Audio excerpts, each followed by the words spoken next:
going to open by discussing how I view practice and why I think block practice is getting a bad rap from a number of people who believe that skills transfer better from the range to the course when a player focuses more on random practice. Keep in mind I don't teach mechanics, so while I won't be entering the alpha war here, I will be discussing swing path for a second, and I might slightly misuse a word or three here and there, but I'm pretty sure you'll get the gist. Through the bag, I try to start the ball right down the center line of the simulator, and I fade 100% of my shots, so my overall pattern will have a slight double cross barely left of the center line, up to a pretty big flare out to the right. My goal is to center my shot pattern about 5% of the length of the shot right of the center line. Yes, 5% is also the baseline number in decade if you're familiar with decade at all, but those two things have nothing to do with each other. It's really nothing more than a coincidence based on how I view lining up to my target and how I view shot shapes for me in my game. Most of you are probably looking at this shot pattern and thinking, looks pretty good to me. What I can tell you is this shot pattern is actually much better than you think it is, assuming you can catch the mistake. I'm going to bring in the more traditional TrackMan view that you probably all use on a daily basis to explain what I mean by if you can catch the mistake. There's really nothing interesting to note about the shot pattern when looking at it from this view. It tilts a little bit from long left to short right, which is what you would expect for a right-handed player. And overall, it's about 20 yards wide and 10 yards deep, which from 180 yards is pretty solid. But when we come back to the shot tracer view, you'll notice these four shots are just kind of over here doing their own thing. That's because when we first got started this day, I did not go through my normal routine of orienting myself to the screen and launch monitor since the TrackMan was already set up. When I'm at home, I use my first 10 shots from 50 to 90 yards to adjust my sky track, since I should be able to center them pretty well, and get it perpendicular to the screen, which is essentially parallel to my start line. I was a few yards off, so I introduced a dime to use as a spot in front of the ball and realized it was a little too far out there, so that's what you just saw me moving in there. So my first 6 shots were all great shots. This shot pattern is about 12 yards wide and 6 yards deep. The only issue is it's lined up about 4 yards too far to the right from my actual target, which again should be about 9 yards from the center line on a 180-yard shot. I then made my adjustment and added in the coin. As you can see here, this shot pattern on the next 10 shots is also, drumroll, about 12 yards wide and about 6 yards deep. These two shot patterns are almost identical. This shot pattern, however, is more centered, almost perfectly centered, over my ultimate target that, again, is 9 yards right of the center line. It's really pretty remarkable when you look at these 10 shots and then you just toggle back to the first 6, those other 10, and then if you actually just go ahead and bring them all together. And what we have essentially done is take these 6 red shots, and all we've done is basically aim them a little bit better. So this 5 shot was on about the 20. If this is 15 and 25, this is about the 20. So we've just aimed these about 4 yards better. You can really see this whenever I cover up the first 6 shots after creating some fake white dots once I shifted them, and then you compare that to the shot pattern as hit. This shot pattern is more representative of my true ability. If you could magically make a person's shot pattern 20% tighter with one swing key, you'd have 1,000 tour players lined up at your station. And while that's never really possible with a swing key immediately, it is quite often possible by learning how to properly aim your shot pattern. Think of it this way. There wasn't anything mechanically wrong that I adjusted between the first 6 shots and the next 10 shots. Which brings me full circle to my whole point about block versus random practice. Each of the studies that I've seen supporting random practice are either misapplied studies from other genres, or they're studies done on golfers in which they forgot to control for one very important thing. Which students were simply paying attention and focused during practice. Intensity and presence is by far the most important thing that dictates how good your practice time is being spent. Listen here as the author of one of the main studies that supports random practice within the golf world is literally laughing at how unfocused the block control group was. So, did you notice just from watching players, like people in that control group, did they have a pile of balls next to them and they were just kind of like pulling one over, hitting it, pulling another one over, hitting it again, and kind of going through that classic scrape and hit concept that we hear about? Yeah, very much so. Although I did put the balls down in groups of 5, so they couldn't kind of, they had, after 5 balls, they would have to go and get another 5 balls. They couldn't just kind of fire. I did try to have a bit of spacing in there as well, but very much so, you could see that they were just going through the motions, and they were hitting shots in comparison to the other group that were engaging in the blocked, serial, and random practice. You could actually see they were cognitively engaged, they were thinking through shots, and they were definitely far more mentally alert and creating action plans in their head, and they were definitely challenged a lot more within the practice. The act of paying attention isn't exclusive to random practice, but the ability to learn to center your shot pattern correctly over your target is much easier to do in block. Shoot, even if random practice did allow you to transfer your skills a little bit better, I still think that the ability to get your shot pattern over the target is one of the hardest things to do in golf, and it's just an overlooked skill. But as you saw, my shot pattern became 20% smaller simply by aiming it better. And almost by definition, that's something that in random practice you wouldn't even be able to catch that mistake. Add to that the fact that quite often when a player goes from playing good to bad, it's just a subtle, unintentional change in ball position, grip, setup, some part of the before we pull the trigger portion of golf, and next thing you know, they kind of mishit a few shots or get a little bit of shape wrong, and they wind up thinking their golf swing's wrong when in fact it was just some sort of a change in ball position. At the end of the day, amateurs are simply terrible at perfectly repeating their setup position. The very best instructors in the game are trying to get their players to do the exact same thing over and over and over again. As Claude Harmon said, when he first met Koepka, he was wrestling with different shot shapes. Harmon focused on simplifying his approach. So many guys come out on tour trying to hit all the shots. They want to be diverse ball strikers. I see so many players trying to get good at 4 to 5 different shot types, and they aren't good at any of them. He's talking about PGA Tour players there, which is hilarious if you think about it. But he finishes it off by saying, "We worked on making Brooks's golf swing as repeatable and one-dimensional as possible. So we want to do the same thing over and over again, and the best way to do that is by practicing the same thing over and over, perfectly ingraining your setup position, your ball position, and most importantly, your inner conversation about your target and your swing keys. I don't need you standing over the ball and thinking, okay, don't hit it left or whatever. I need your thought process on a loop. That's the only way you can expect it to show up when the heat is on." Far too often, the real variable that needs to be considered between the two groups is who was and who wasn't focused. That's what you need to look for as a control in any study you want to lean on to validate random practice leading to lower scores. Crucially, you can focus during block practice. Trust me, I do it every single day. I think I'll go ahead and move on from the debate over random versus block practice, but I'm going to use Claude's words here to help me briefly explain one more thing that I think is consistently missed by those who insist on working the ball both directions. As Claude says, he sees players trying to get good at 4 to 5 different shot types, but they aren't good at any of them. Again, I fade 100% of my shots, and yes, I can see where it would be nice to be drawing a shot to a left pin, but you have to keep in mind the left side of my shot pattern is just a hot pull. In fact, as I said earlier, I will occasionally even hit a double cross. It's not like I'm hitting a 10-yard fade to the left side of my shot pattern like I would the right side.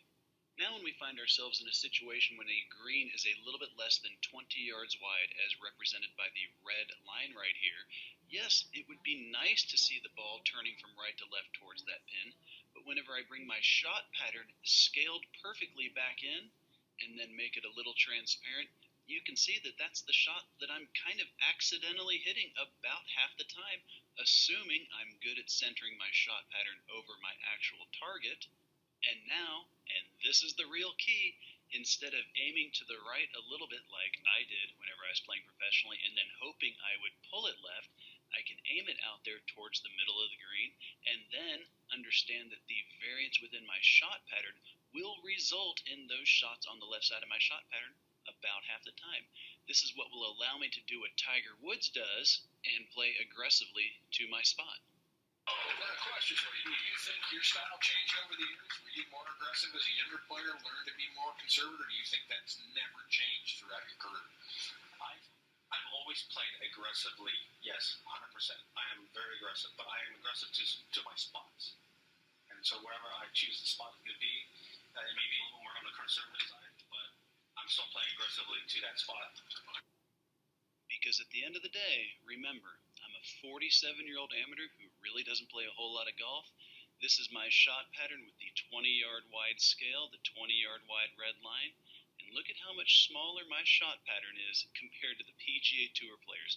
I picked this round because this is out in the desert where there is absolutely no wind, and so it's a pretty similar situation. All these are par 3 shots hit off of a tee, off of a flat piece of ground. Yes, mine's different, hitting off of AstroTurf, hitting the same shot over and over again, but at the end of the day, this is my potential. I guarantee you they have at least the same potential. And all of these massive outlier shots, I guarantee you, are from guys who like to fade it, trying to hit a little chippy draw to the front left pin and double crossing it, and or guys smothering a draw who also like to fade it. These outliers are all shots, I guarantee you, from trying to work the ball too much and trying to do too much instead of letting the variance within your shot pattern stuff the occasional shot. Moving right along, I was originally going to focus a lot on distance, but since Deschambault's done what he's done over the last few months, I assume a lot of these presentations are going to be about length. So I'm actually going to focus here on the excuses to look for when your players try to not chase length. When I was playing professionally in my 20s, I was probably a low 120s club head speed guy, and I thought that I always mishit longer drivers, so I played 44.5 inches. And here I am as a 47-year-old swinging a 47-inch driver, and yes, I mishit it slightly, a 1.46 smash factor, but since that club was traveling 122 miles an hour, it still carried 323 yards. Since my belief that I mishit the longer drivers 20 years ago, I never actually took it out on the course and worked with it, where I probably would have noticed even a mishit 47-inch was going as far or farther than my 44.5, but every once in a while I catch that thing in the screws, and that leads to massive gains. On top of that, I fell for the logical fallacy that since I can already hit it past everybody else, I didn't really need to be chasing the extra yardage, and it's funny in hindsight because that is the most misguided idea ever, because the math really can't be much more straightforward than it is. Now, what I'm going to show you here is just a crude example comparing what 20 yards of extra distance gets you, and I'm only looking at the fairway compared to the rough, and the reason I'm doing that is I'm making the assumption that if there's hazards in play or OB in play, that you've made the correct decision based on the decade basic ideas, the basic decade driving strategy in advance, and that you're sticking to that at a minimum. So, again, I'm just concerned with focusing on the fairway versus the rough in 20-yard increments here. What we have here are the expected scores on the PGA Tour straight from Mark Brody's book, Every Shot Counts. And what I'm going to imply over here is that if we hit 65% of the fairways and we're left with 180 yards, well, as you can see in the formula bar here, I'm just taking 65% times the 180-yard fairway number. I'm implying that if we hit it in the rough, we're going to have 20 yards further, so 35% of the time we're back here at that 3.42 expected number. Now, when I look at 40%, let's say we're going to hit the fairway 40% of the time. Well, we're 160 yards, we're 20 yards closer, so 40% of the time we have the 2.98 value. 60% of the time we're in the rough with that 3.31 value from 180. Your expected score is still lower, hitting the fairway 25% less. Now, personally, I think that's ridiculous. There's no way it would be that much less. Let's take a more reasonable look at if we hit the fairway 55% of the time. Well, the math is the same. 55% of the time we're in the fairway at 160 for a 2.98 scoring average. 45% of the time we're in the rough at 180 for a 3.31, giving us an overall expected score that is 0.07 of a stroke less than if we were hitting 10% more fairways but 20 yards shorter.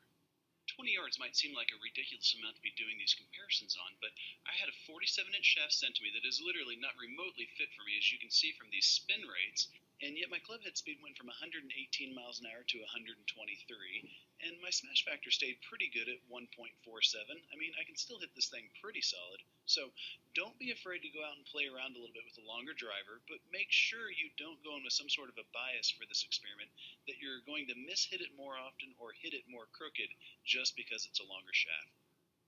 Wow, that's pretty interesting, Scott, with the information that you shared there. It was a great foundation. Now, many of them are probably thinking like, well, I get it that you want me to probably increase my driving distance, and one of the ways I can probably do that is by, lengthening my shaft, get it to a 47-inch driver. Those are all compelling things, but I know some of these players are thinking of this question here, and I even had this come up to me from another instructor, so I'm curious to get your thoughts on this. When you look at players that are on the Corn Ferry Tour, a lot of those guys are bombing it. Like, I think the driving distances, and you could probably chime in and let me know what the data is, but I believe on the Corn Ferry Tour, they're like, 15, 20 yards further than the guys on the PGA Tour? They are, and I think those numbers are probably pretty accurate. When you start comparing driving distances across tours, you run into a lot of issues with only tracking distance on 2 holes. Some guys are hitting 3 woods. I really like to focus on clubhead speed on the PGA Tour, so I assume that they're, the vast majority of them got drivers that are optimized for launch. So I just need to know how fast it's swinging, and then I can pretty well tell. But we don't have that data at all on Corn Ferry guys, but they definitely are just a little bit younger and hit it a little bit further for sure. They just don't exactly know what to do with it from there. Oh, geez. So, I mean, do you think when you look at the difference there, I mean, what would you say is the difference between like the guys that are out doing the Corn Ferry Tour? They're hitting it further. I mean, if you go with that assumption. Well, sorry. What's that? Sorry, go ahead. Yeah, so if we go with the assumption of like they are hitting it further, what would be the reason why maybe some of those guys were hitting their tour cards?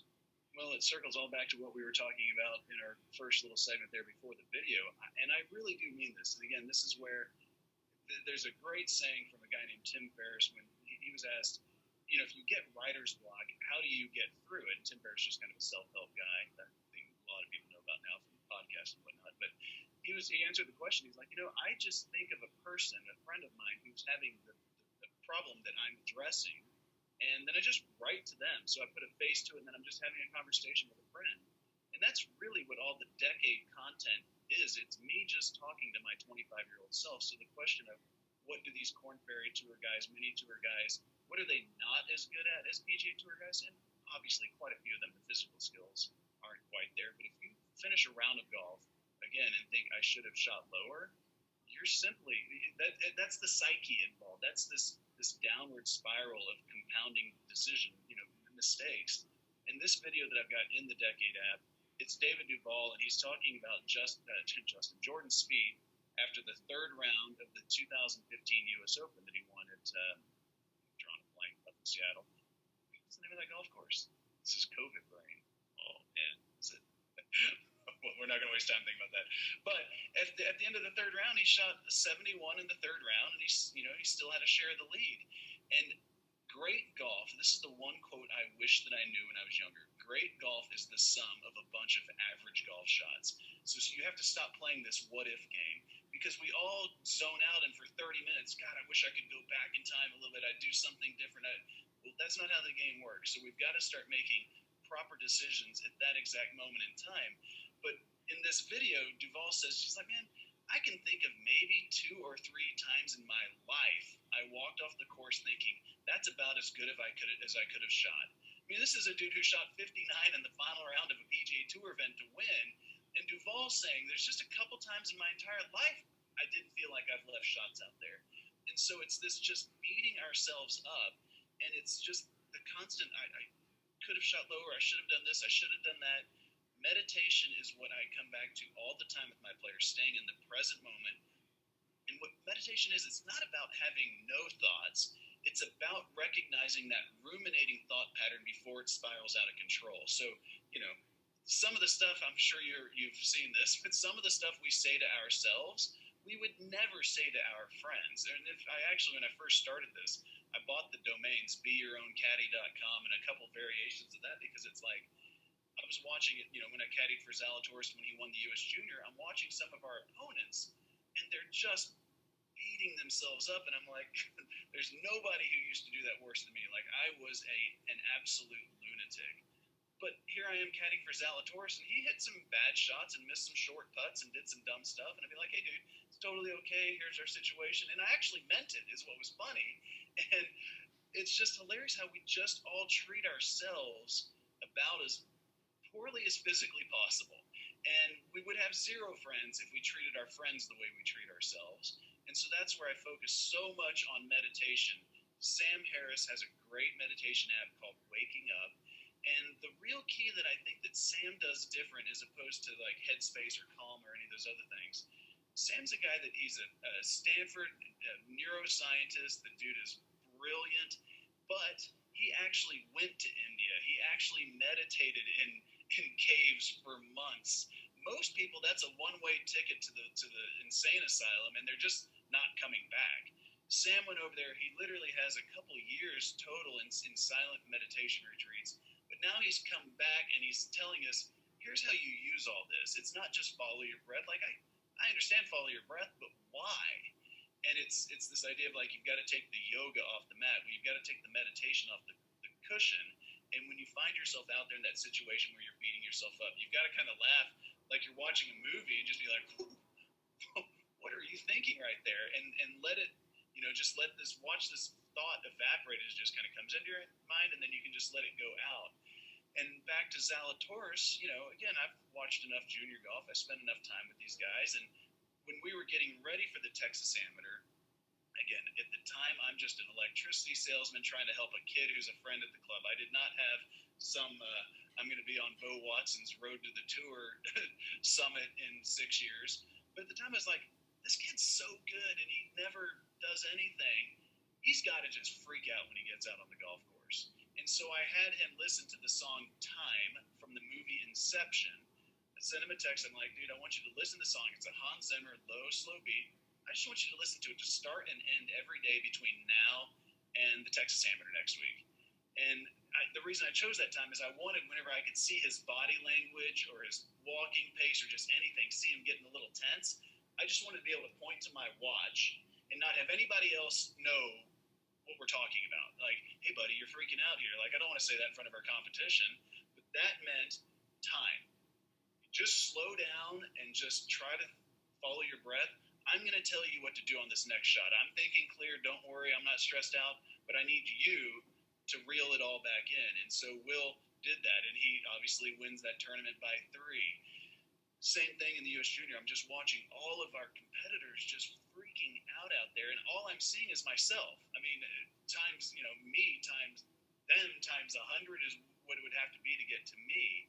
And, I've worked with Zalatoris closely all the way through his college career, and there's a point where it's like, well, you kind of own strategy. I don't have a whole lot else to offer you here, and it's kind of time for me to pass you off to, some real guys. I use a guy named Dr. Michael Lardon out of San Diego. He's a guy that I've used for my game of sports psychology for, 12, 13 years now. And so I really try not to ask Will, what are you working on? We still play golf all the time, but I don't ever really investigate, like, what's going on, dude? You just finished 6th in the U.S. Open, for crying out loud. And I finally was like, you know what? I don't really know if he's doing a consistent meditation routine or anything like that. I'm just asking him, and I was like, okay, dude, I got to know. What are you up to? And he's like, well, I don't have like a 10 minutes that I've regimented and sit down on a daily basis anymore. I kind of own that. But what I've done now is I try to just bring it into my entire life. And he said, I've got a 3-hour loop of a Hans Zimmer song, basically the exact same thing. He's like, when I get in the shower to start my prep, put an AirPod in, and I'm just rotating those things out. And it's 3 hours from this time he gets in the shower until his tea time. It's perfectly regimented. And I'm like, that's unbelievable. You're basically doing a 3-hour moving meditation every single day, which is how you see guys like Tiger and just get out there and they just look like they're kind of floating around the golf course. And, it's easy to make fun of DJ like he seems dumb. Well, he's not. He's a smart guy. His golf IQ is off the chart. He's made about $100 million more than anybody else who's saying it. So what good is your brain actually doing you? But DJ is kind of basically playing in an accidental meditation all the time. He's just doesn't get too upset. I've got a great, I love these conversations because obviously I just meander throughout a thought process, but I've got a great video in the app from DJ where they're asking, like, you seem like you're pretty chill out there. And he's like, I mean, what, am I going to get too mad? Like, I know every day I'm going to hit a lot of bad shots. Am I really going to get too upset? I know every day I'm going to hit a lot of good shots. Am I really going to get that excited? He's like, none of it really matters. And it's just so amazing to hear a guy like that basically say, I pretty much accidentally meditate my way around the golf course, because what the zone used to be, the zone was this mysterious, woo-woo-y type state. All the zone is an accidental moving meditation, period.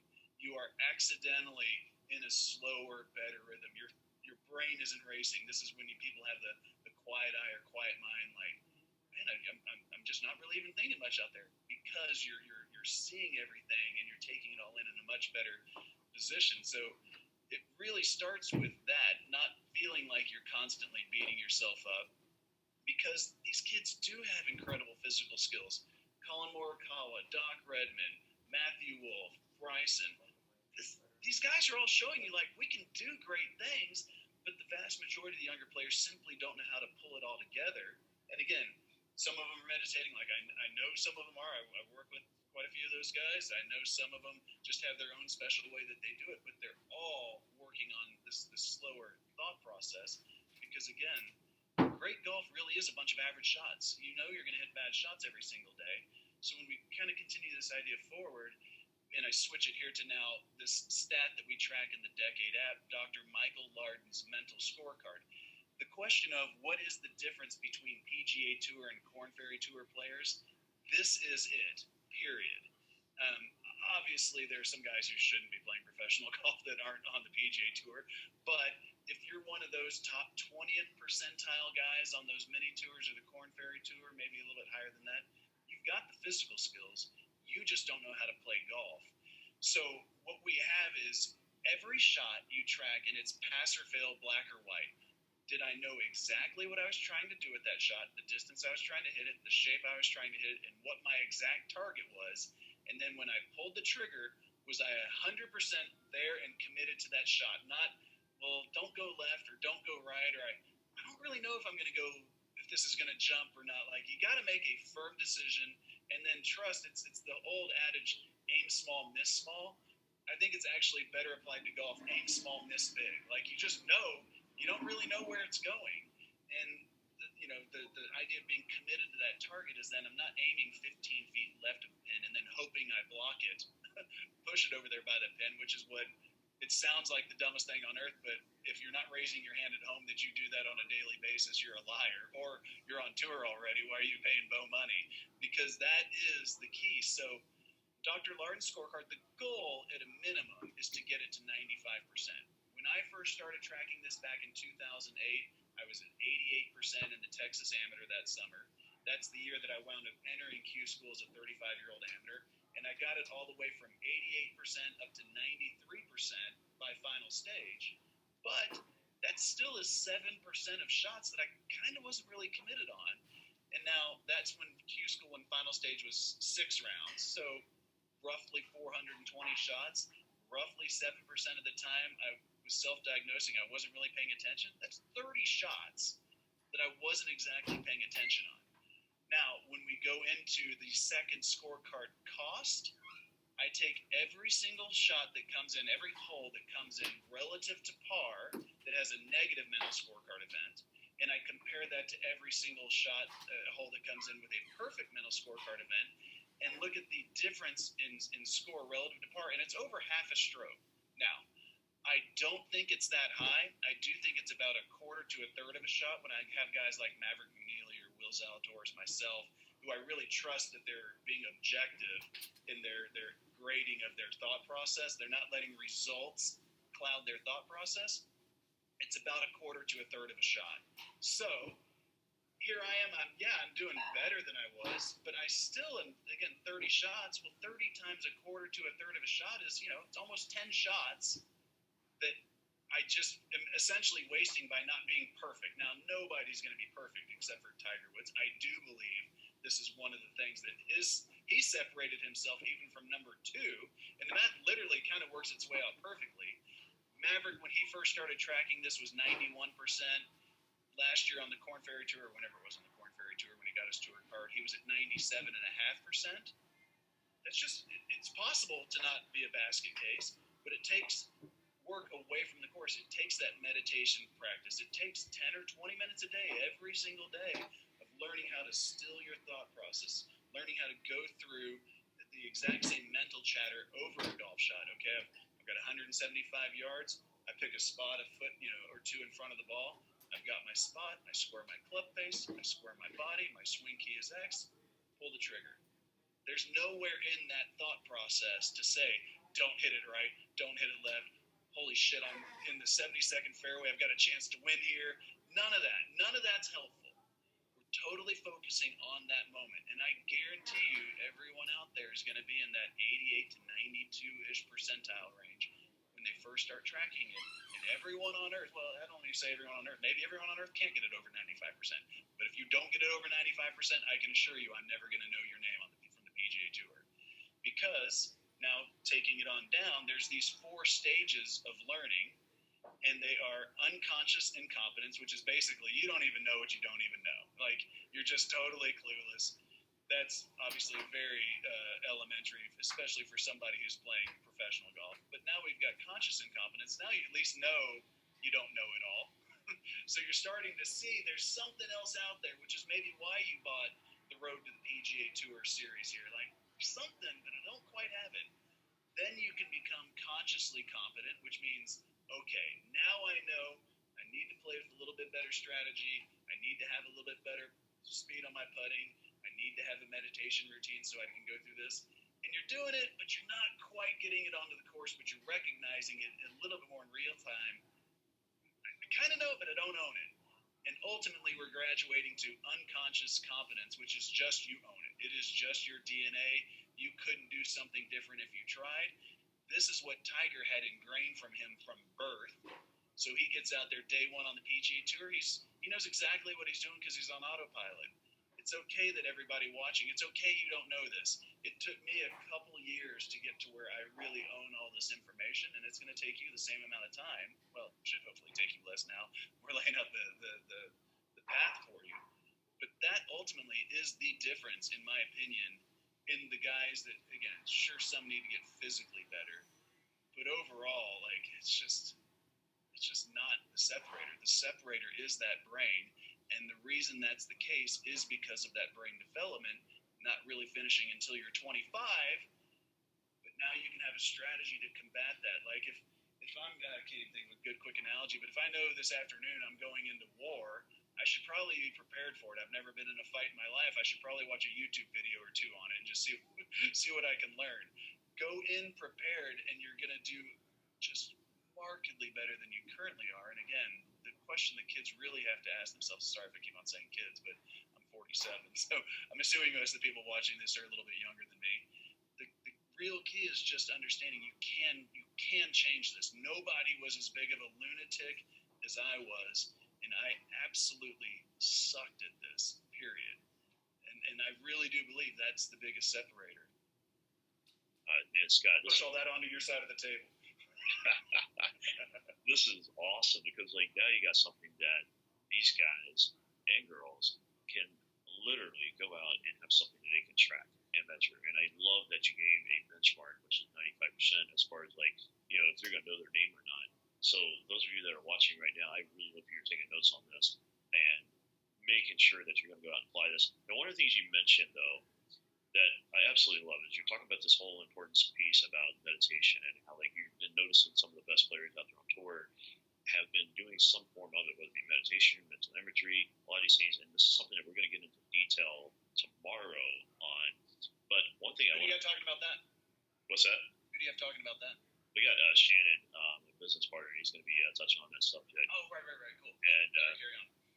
Yeah, it's going to be really, really neat because it's going to be really talking about, like, how do you get into that in the zone, which is that accidental awareness type thing that you're talking about with DJ and, like, Tiger. One of the cool things that we're going to be showing tomorrow is Phil Mickelson. Scott, I had no idea.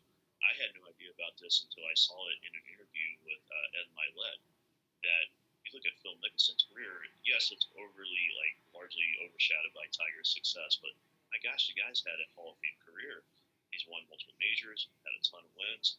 But one of the big things that Bill would use was this whole thing about being very detailed with his visualization and his mental imagery and going into that meditation state of awareness. And you know who Phil Mickelson works with? What's that? You know who Phil Mickelson works with? Fire away. Dr. Larden. Boom. There you go. There's more proof. Carry on. No, so that's awesome. It just shows that there's a testament to this. I hope many of you are really taking note of, because this is something, Scott, that a lot of players, when they hear about, you know, like the mental game or, like, you know, being more aware, it's like the last thing on a lot of players' list or things that they want to go and work on. Like, it is absolutely comical. Like, even the players that we work with, it's one of those things where they kind of, like, now to go out there and keep working on the game, keep working on the physical or the technique or any of those things. But you and I had this conversation a while ago. One of the biggest detriments to players is they get so caught up in the left side of the brain that it will always sabotage performance. And I love what you shared about DJ, he's not like he's got some low IQ. He's got a massive golf IQ, and it's all because of what you just shared a minute ago. So, man, this is really good stuff. I love this. Well, and as you were talking there, it made me just think, like, again, I just opened a different presentation than the one I had planned here for us. But, again, this is not an upsell. You kids, like, seriously, I give the Decade app for free to you guys that are out there chasing the dream. Like, seriously, I'm not trying to upsell here. I will give this thing to you because tracking this, so in our stats, when you first start entering your stats, you've got, your score on the hole, and then you've got what your mental score was. Because what's cool then, and this is what is totally unique to Decade, is you enter your stats using a GPS feature. And so then it will actually line up, here's your mental scorecard. So you had a negative mental scorecard on number 18. It'll take you automatically after, your round when you go back to review. Similar to what we were talking about earlier when I said I don't actually use strokes gained. I really don't use strokes gained at all for my players on the PGA Tour. I use the images from ShotLink to figure out anomaly shots where I'm like, dude, how in the world did you hit it here? Because I know you weren't committed to something, or you were trying to play a draw to a left pin but you're a fader, so you double crossed it off the planet, right? Like it's kind of comical because I can really tell players 90% of the time exactly what they're thinking. They're like, damn it, there's no way to hide from you, and there's not. But what you get to do in the Decade app and post analysis is go through those mental decisions. You need to take time. Everybody knows, well, if you putted bad, I'm going to go practice my putting for hours upon hours. If you finish a round of golf and think you should have shot lower, what are you doing to stop wasting those shots? Post-analysis is what you can do. So, again, I'm 47. I quit my country club 4 years ago. I don't really play any golf at all now, aside from out at Merido, Zalatoris, or Davis Riley, or whoever. I don't play much. That said, I still play fairly decent. I was exempt into the Texas Mid-Amateur a few months ago because of making the match play at the U.S. Mid-Am last summer, and I was going to play in a Texas Golf Association event like 9 days later. Well, at the state Mid-Am, I shot 73, 71, 73. It was the first time I played golf basically in a year because of COVID. Like, I just didn't play at all. My skin's falling apart because it's San Antonio and dry. And I got home and, I finished like 16th. And I'm like, I don't want to play in this golf tournament next week. That wasn't any fun. There's no way I can practice. And I was like, okay, actually, I'm going to do something here. I am going to practice what I preach. I entered all my stats in. I found all those mental scorecard mistakes. And I literally went and sat in my media room with the lights off in total darkness. And I would use my iPhone light, look at one of them, and then I would just sit there for 5 minutes and just recreate that shot in my head and hit it better 10 times. Or if it was a shot that I wasn't committed to, why wasn't I? Now let's hammer that out. Bam, I'm excited and committed to hit this shot right now. I did not touch my clubs from the state Mid-Am until the first round 9 days later of this. It wasn't a great event, but it was a Texas Golf Association event. And I shot 67, 69, 71. I was the low round of the day all 3 days in an 80-man field and won by 12. And again, wasn't the greatest field ever, but there were good players in it. And I didn't even practice between the two. I literally went in my media room, and this is what I did. Sometimes I get embarrassed admitting some of the stupid stuff I do in front of humans, but I'm just trying to show you, like, that's a fact of what I did. And it's, again, how you have to do this post-analysis. These things aren't going to magically clear themselves up. You have to allocate the time. And, again, then the algorithm will go through and find, shots, a 15% miss. It'll find some anomaly-type shots.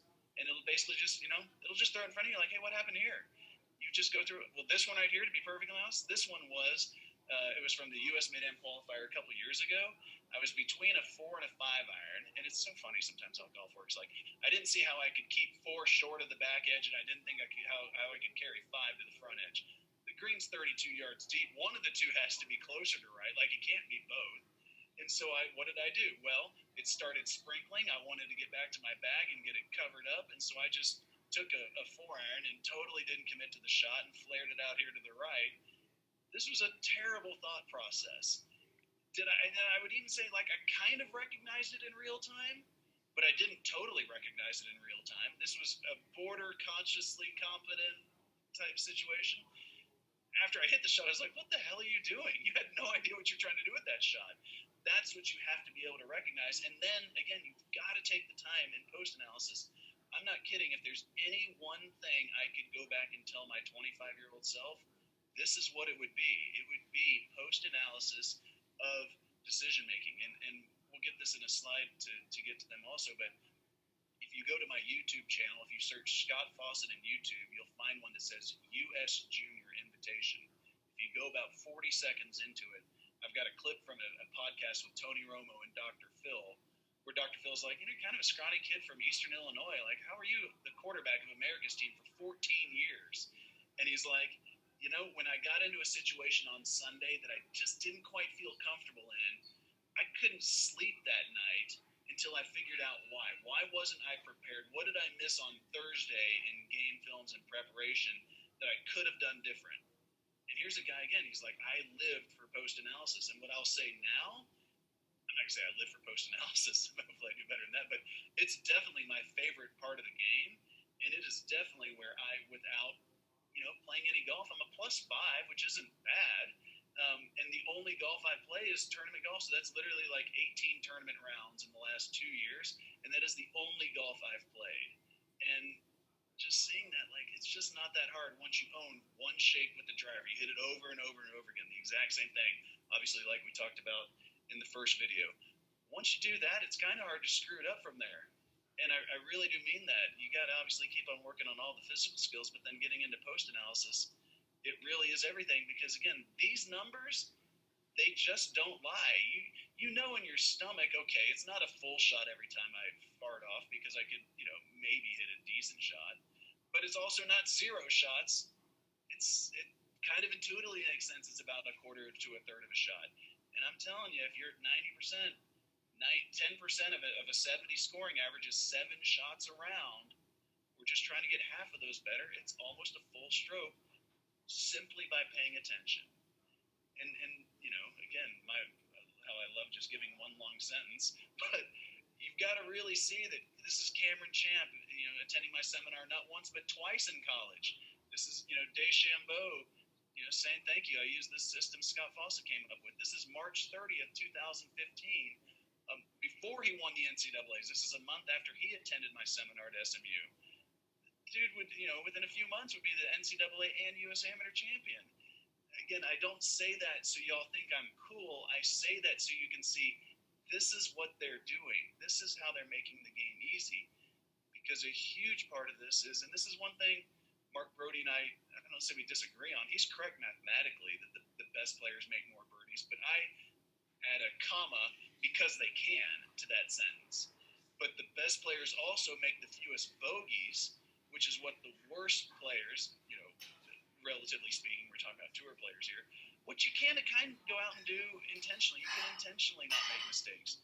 We've got the Tiger 5 that we track in the Foundations app, where it's Tiger, what he tracked in the late 90s and early 2000s. No bogeys on par 5s, no double bogeys, no 3-putts, no bogeys with 9-iron or less, and no blown easy saves.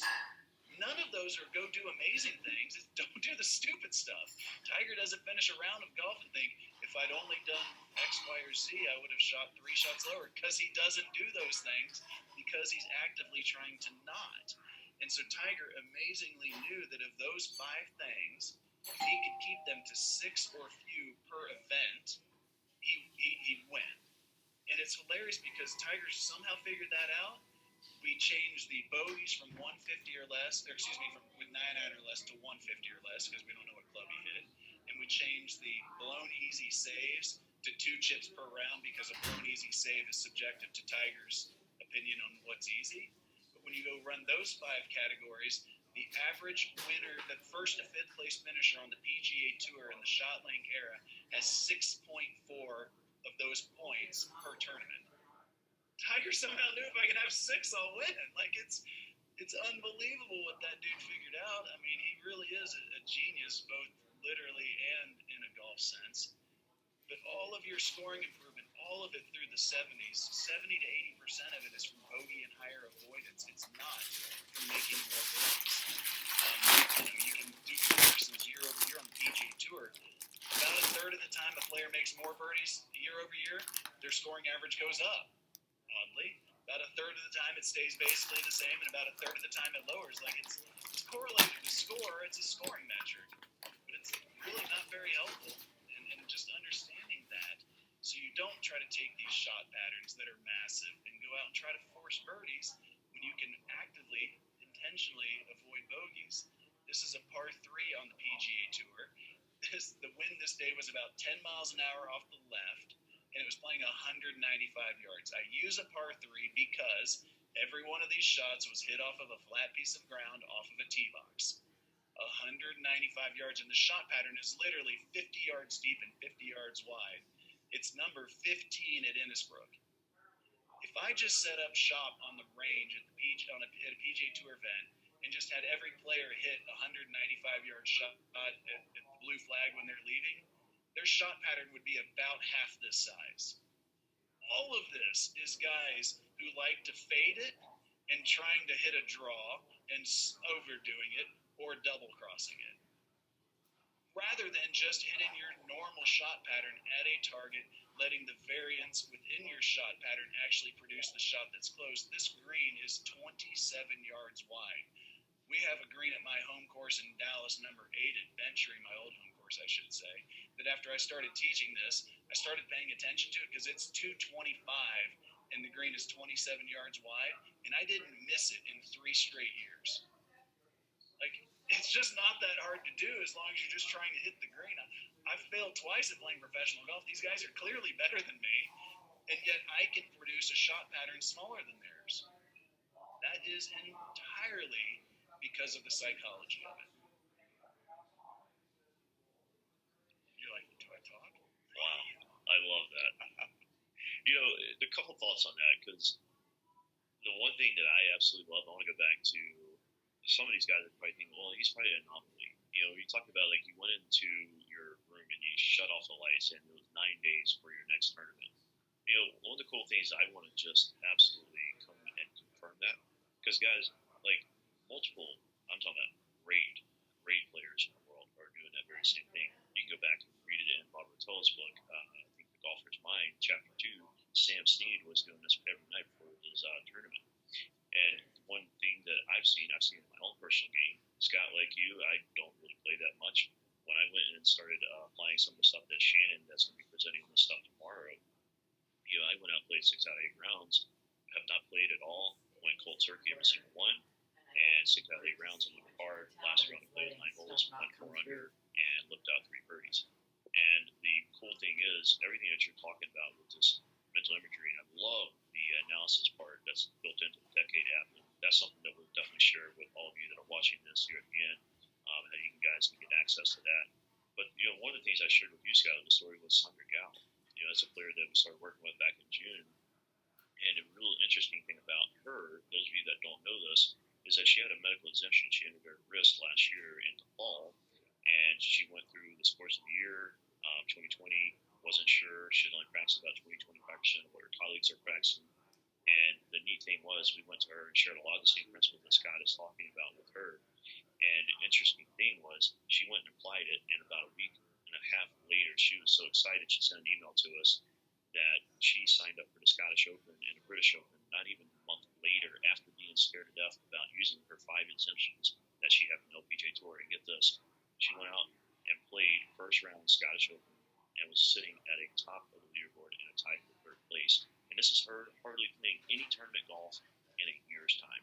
So, Scott, I love everything that you're using. I love this more so because you got the data that backs it up, and that's what I love about this. So I can't wait to share this with them.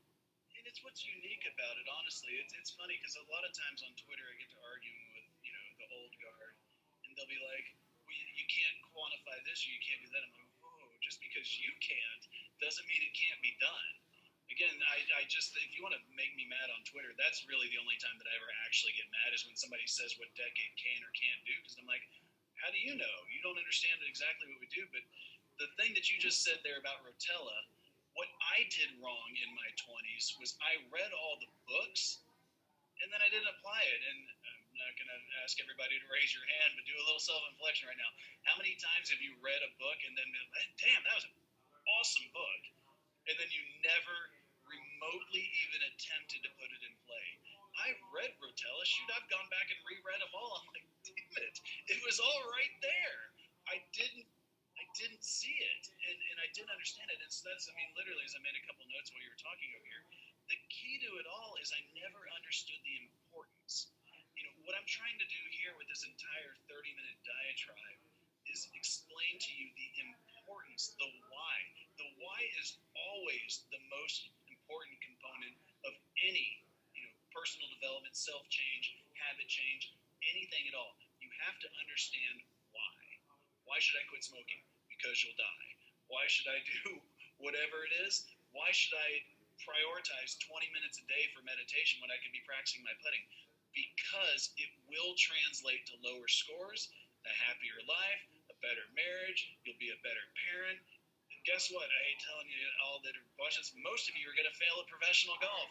Sorry, but that's just kind of the truth.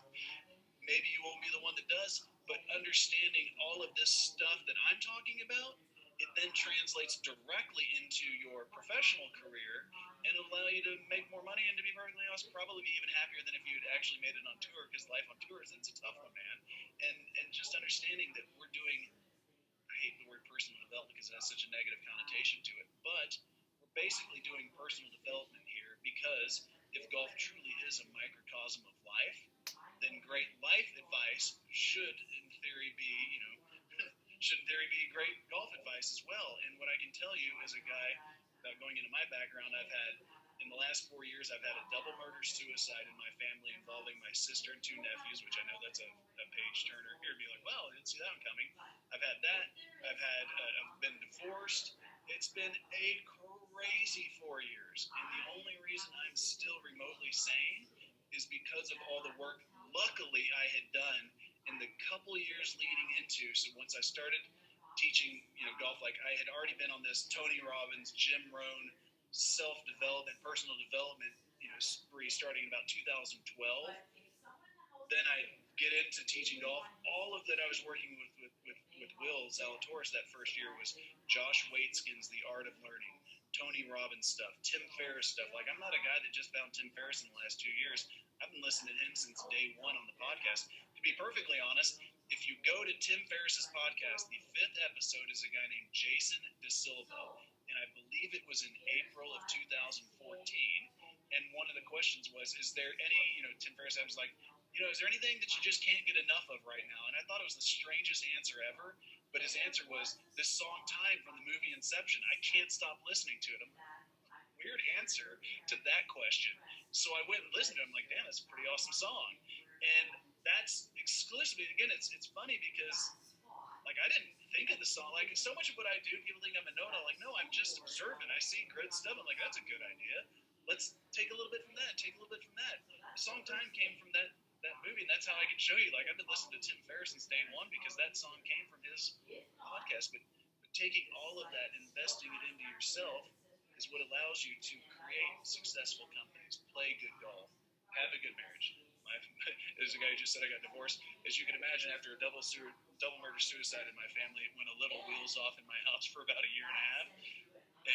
And that's what caused that. But, hey, such is life. We moved on. And that's the key, is to then move on and co-parent. That's a weird segue there. But it really is. That's what saved, I would say, my kids' sanity, is having all of this background work and being able to absorb some of the stuff coming my direction, for lack of a better way of saying it. Oh, man, I hate to hear that. And, the thing is, everything you just shared right there in terms of, like, the principles, life principles, and all that, I mean, these are timeless principles that are, like, standing the test of time. And I think the cool thing about this game of golf is how it parallels so much with life itself. And, the thing about, just getting past any people, it's like a game of golf. It's like you hit a bad shot, and yeah, it's like a devastating, you have a terrible finish, or you lose out in final stage. And it's one of those things, like, you can take some of those lessons that we get from this wonderful game, and we can apply that into life itself. And that's what I love about this game, because there's so many parallels and so many things that you can cross-link. And I love how you reference this to not only, like, just a game of golf, but also business. My goodness. Like, the principles and everything that you're sharing are so true, because a lot of this stuff will overflow into your business relationships. I think something that I can't wait to share, and we got her on tomorrow, I believe, is going to be Sandra, that's going to be talking about the role of sponsorship. How do you develop relationships with key contacts with companies, and how do you get to where ultimately, since you're a big personal development guy, I always love the book, and I think it's a top 5 read, is How to Win Friends and Influence People by Dale Carnegie, right? On my bookshelf right behind the camera. All-time classic. And, it's really using those principles to go out, impact people, but it's not just like me take. No, it's about how can you support other people and support them in the mission and role that they have. And that's something that Sandra's going to do a great job sharing with some of those players. For many of you that are watching, how do you get sponsorship to fund your way to the tour? And so there's just so many awesome life lessons that you get from this wonderful game, and so I absolutely love it. Scott, this has been fantastic. I don't know, do you have anything else, like last gold nuggets that you want to share before we wrap this thing up? One thing, and I'll try to do it as quick as I can. Like I say, I really will give you guys free copies of the app if you want to do those that are trying to play professional golf. But I played in the 1999 U.S. Open. I was a great ball striker. I had 36 putts both days en route to shooting 79 at Pinehurst the year that Payne Stewart won. But I could do the Tiger 2T drill all day long. I was solid. Like, I didn't have the yips is the point. Like, I know that now that I unfortunately know what a yip feels like. I definitely didn't have that in my 20s. But I was a terrible putter. And in hindsight, all I did was work on my stroke. And when I'd go do speed, I would just randomly roll balls all around the green with no real objective. This is Aaron Wise rolling some balls for Jeff Smith and I at TPC Summerlin, filming some Course Kings content. And I didn't realize when he had the TrackMan set up, I was trying to create his shot pattern, just pulling each putt as he hit it over here to the side. And I did a pretty good job. It pretty much resembles what TrackMan said that it did.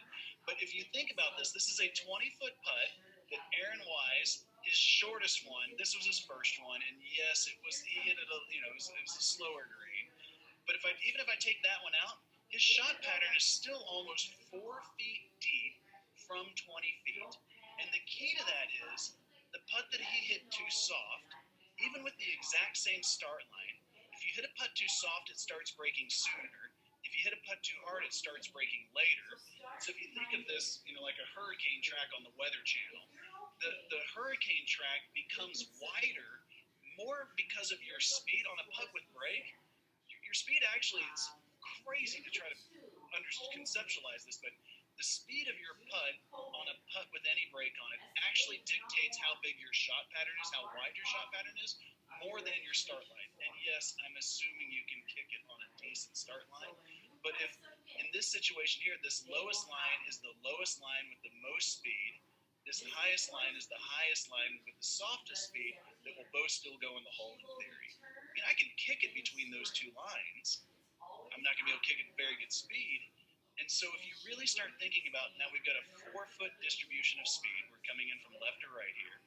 The old Pelz thing, I think what Dave Pelz got wrong, and he was, a forefather of data analysis in golf, but he came up with the conclusion of 17 inches, which may or may not even be right for optimizing your make rate. But we have to optimize strokes to hole out rate in golf. Like, I don't care if your make rate is 50-50 if you 3-putt the other 50%. Like, that's pretty useless. And so now if you think about not leaving any putt short from 20 feet, and as Aaron Wise just showed you, in a controlled practice session, his distance control was about 4 feet. It's going to do nothing but be worse in golf. I can assure you of that. And so if we don't leave any putt short, again, we're only talking 20 feet here. Well, we've put the bulk of our distribution curve 2 feet past the hole, which makes the hole really small, and we will have 4-footers coming back.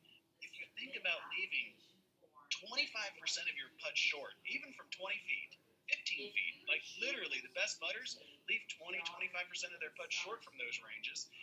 And now we have centered just past the hole the vast majority of your putts, so the bulk, the meat of your distribution curve of speed, has now made the hole as big as possible, which is really the key. Like, you're like, well, a little more speed will help it hold its length. Well, not from 20 feet. Give me a break. We want the hole as big as possible. But then it also cuts the average length of my second putt in half. So those knee knockers are gone. I'm tapping in a whole bunch. And again, back to where we started, good golf is the sum of a bunch of average shots, a whole bunch of 20-footers that you tap in, you get the par fives, you don't screw those up. That's how you play great golf. And so Doc Redman asked me his first year out on tour when he's playing on a sponsored essentially, and he won the U.S. Amateur in 2017. This is the following year. He was off and he was struggling. And, you know, Doc's a guy that I've worked with, you know, for a couple of years at this point. And Doc's like, dude, I'm struggling. I just got an invite into Tiger's event. Will you come caddy for me? I'm like, yeah, sure, you know, but you got to do what I tell you to do. He's like, absolutely, I'm struggling. And so he had lost on the year. He was averaging negative a half a stroke gain putting. And for the event that I caddied for him, he was plus .253. He finished like, I think he finished like 25th or something like that. It was his best finish on tour at that point. And all we did leading into the event, so when I got there on Monday, all we did was the speed drill. You take 4 ball marks, you put them in a row, and then you start at 5 feet. And from 5 feet, you're trying to roll it between the first and the second ball mark. If you're successful, you ladder yourself backwards. So this is kind of a ladder drill, but instead of laddering around the ball, you're moving yourself, which does a couple things. It's easier to use 5 or 6 balls while you're doing this drill, and you're not just standing in one place on the green destroying the green. So you ladder yourself backwards 6 inches. Once you get to 10 feet, you're trying to roll it between the first and the third ball mark, so a 2-foot window. You ladder yourself backwards all the way till 20 feet. And then from 20 to 30 feet, you're trying to roll it in this 3-foot window, which again, we just showed Aaron Wise creating a 4-foot window from about the same range. This 3-foot window will look like a trough really quickly. I mean, it's unbelievable how once you have a focused drill that you're using to work on your speed, once this gets too easy, you add in another ball mark at 6 inches. You compress all these things down. So from 5 to 10 feet, you're trying to roll it in the 6-inch window. 10 to 20 feet, a 1-foot window. 20 to 30, a 3-foot window. And then from 30 to 40 feet becomes that 3-foot window. And you will just be stunned at how quickly. I don't need you to go do this for 6 hours. Do it for 20 minutes to start and end your day when it's a practice day. And back to Doc, with me saying, I'll come caddy for you, but you have to do everything I tell you. On Wednesdays when I told him, okay, your speed's getting better here, the first putt you hit every day to a hole is going to be on number 1. He was like, really? I'm like, yep. And to his credit, he didn't push back. Now, he's got an alignment drill from 3 feet where he's got a mirror or the Pels Tutor or whatever it is, where he would get his eye line set for 5 minutes with that. And then beyond that, the only putt he hit was the speed drill, me running the speed drill for him. And the first putt he hit was on number 1 each day. So here we are. He's basically dead last on tour in putting if he'd had enough rounds to qualify to a very good strokes gained putting round, and we didn't even hit practice putts at holes. Pretty crazy if you think about it. That is those couple things, man. Hit it further, learn to meditate, understand what meditation is when you want to try to take it from there to the golf course. Practice the speed drill. We've got a few versions of this speed drill in the app. Like I say, we'll give it to you for free. You guys that are out there trying to play professionally, if you've got some amateurs or teachers watching this, I'll give you guys a great discount on it also. It really is a great way to start to understand all of this scoring and work it into the app. But we'll obviously figure out a way to get you those details. Scott, this has been fantastic, man. As always, anytime we get together, we always learn something here. I've been taking some notes, and I love some of the stuff that you've shared today. It's been fantastic. No surprise there. Always learning something. And I know many of you guys are like, oh my goodness, this is amazing. Can you share with them how to get in touch with you, Scott, and where they can find you, and then also what they need to do in terms of getting the app? Yeah, just kind of going back to this initial screen right here. You know, obviously, if you just Google Decade Golf at this point, it's pretty easy to find me. My email is scott@playinglesson, not plural, scott@playinglesson.com. That's my actual phone number. Shoot me a text. We'll find some time. I mean, again, what I always try to tell people is I really do enjoy trying to support you young guys that are out there chasing their dreams. It's fun for me, and it doesn't take a whole lot of time. The app does a great job of actually teaching you proper horseman. And then once you get in there and track some rounds, find some time and hop on a webinar and see what we can find within your stats. The post analysis, I mean, it really is everything. You've really got to dig deep and trust. I don't know what the hell I'm doing out here, and that's okay. And then come up with a strategy to combat that. It really is. Those are the three things. If I could only tell myself one thing, those are the three things I would tell myself. I love it. Man, this has been fantastic. Scott, thank you so much for taking time out and sharing this with us today. Man, this has been absolutely fantastic. And I know many of you are probably going to be wanting to watch this again and again. And you can if you go to the Road to the Tour golfsummit.com/upgrade. Not only will you get access to this recording, but you also get access to all the other speaker recordings on the summit as well as their bonuses. So again, that is road number 2, the tour golfsummit.com/upgrade, and that's where you can get the all access pass. Guys, thank you so much for joining us today. I'm your host, Fawcett, on the Road to the Tour Golf Summit. And just remember, you're just one round away. Be sure to check out all the links, and we'll see you guys on the next session.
You are good with